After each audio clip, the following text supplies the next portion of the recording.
Good morning. I'm Peter Milios from the Finance News Network. The S&P 500 rose on Monday and headed for a fresh record high as Wall Street looked towards several mega-cap tech earnings reports and the Federal Reserve's rate policy decision. This week marks the busiest slate of earnings season, with 19% of S&P 500 reporting earnings.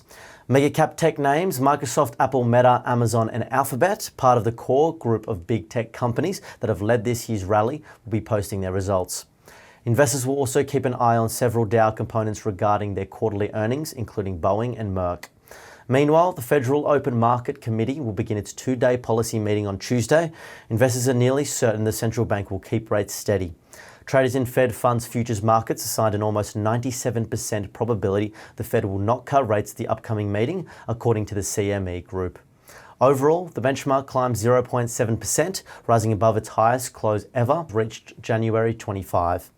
The Dow Jones Industrial Average added 203 points, or 0.5%, while the Nasdaq Composite gained 1%. Shares of iRobot plummeted more than 9% following news that Amazon would no longer pursue a deal to acquire the company.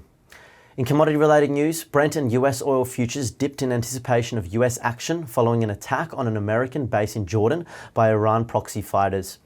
US Defense Secretary Lloyd Austin pledged to protect troops amid a series of attacks on US forces in the region. While West Texas Intermediate has had a significant increase last week due to a short covering, the lack of substantial long positions indicates skepticism regarding the recent rally, according to traders. The liquidation of Evergrande, once China's largest property developer, also contributed to the fall in oil prices, as traders are fearing a reduction in oil demand this year.